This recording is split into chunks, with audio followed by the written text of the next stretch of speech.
Hey guys, welcome to Homesteading Through Our Eyes. It's our next update at our Yurt homesteading adventure, and it's now March 29th, and we've got an early spring going on here in upstate New York, and it has been great for getting a ton of stuff done, and we have got a lot done in the last month. So check out what we've been doing. Time to take down the old shed. We used this shed for wood originally, and then when we built the other one out of the pallets, check out our video on that because it's pretty cool. 16 foot by 16 foot woodshed, 60 foot tall as well. So we used it for storing the four-wheeler, the generator, some scaffolding, other randoms, but it looks like trash. We threw it together quickly. It worked well for what it was.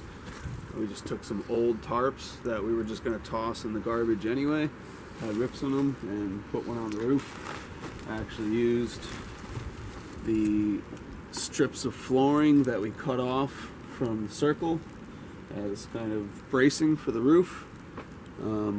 But it's time to take it down. We had the other one, it's not needed. I built the door on the other one big enough to fit the quad in, and all this stuff can be either stored in that when we're not using it for the wood or underneath the yurt. It's time to take it down. And it's gone. Looks way better. We're going to clean up a little bit more over here, and it's going to give us a nice big open space here behind the yurt. I don't have the before and after photo to show you, but we took the magic eraser on our door. This was about black before I did it. And you can see it looks really nice. It needs to be finished now again. It needs to have some kind of sealant go on top of it. But this door went from being almost black to really nice again. There are some spots I could probably hit again. See how it's a little dark up here? But magic eraser on the door, it worked.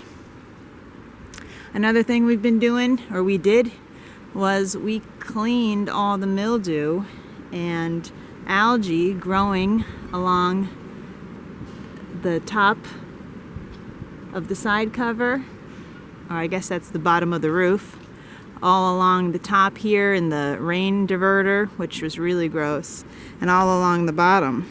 Speaking of which, check this out. This is the nicest it's ever looked. We replaced our drip edge, or we are replacing it right now. When we built the yurt, we used a OSB, really bad looking, really gross. Every year we said we need to replace this, and every year we didn't. Now we did. We used a 1x6, and we bent it around with using slits in the wood. We did a whole nother video on that. You can check that out here. So that is still an ongoing project. As you see, we only got a couple boards in, and we're going to finish that up real soon. And then you can see we are putting lattice around the bottom, which makes it look a ton better. So check that out. Fancy. Here's something else we've been doing. Look at this beautiful rack patio I've been working on, or we've all been working on. It was probably about that big before. And we just went out and collected a bunch more rocks, and we've been placing them in and filling around with dirt. And it looks real nice. This place is going to look the best it's ever looked, and in case you don't know why it's looking this good, it's because we're trying to sell the place. So check out some of our other videos on why we're selling our beautiful 30-foot yurt.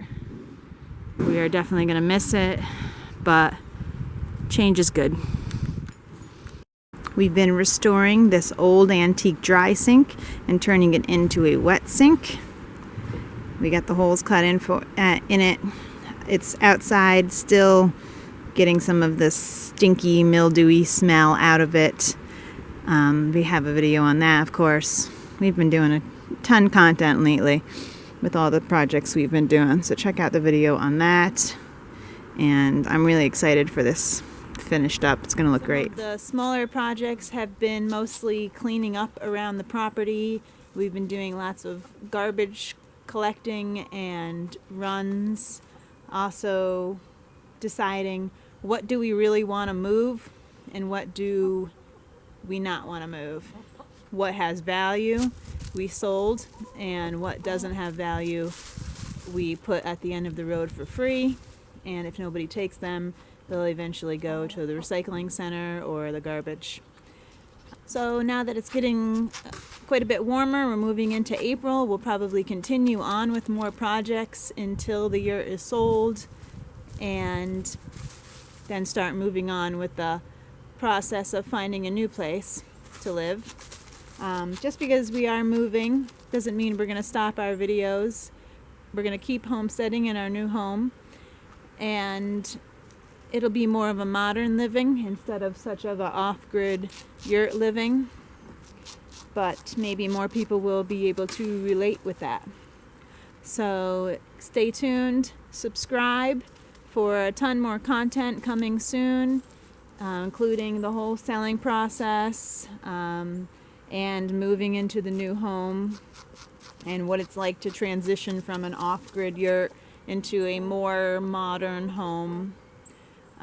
Hit that little bell button and you'll get notifications when we post new videos.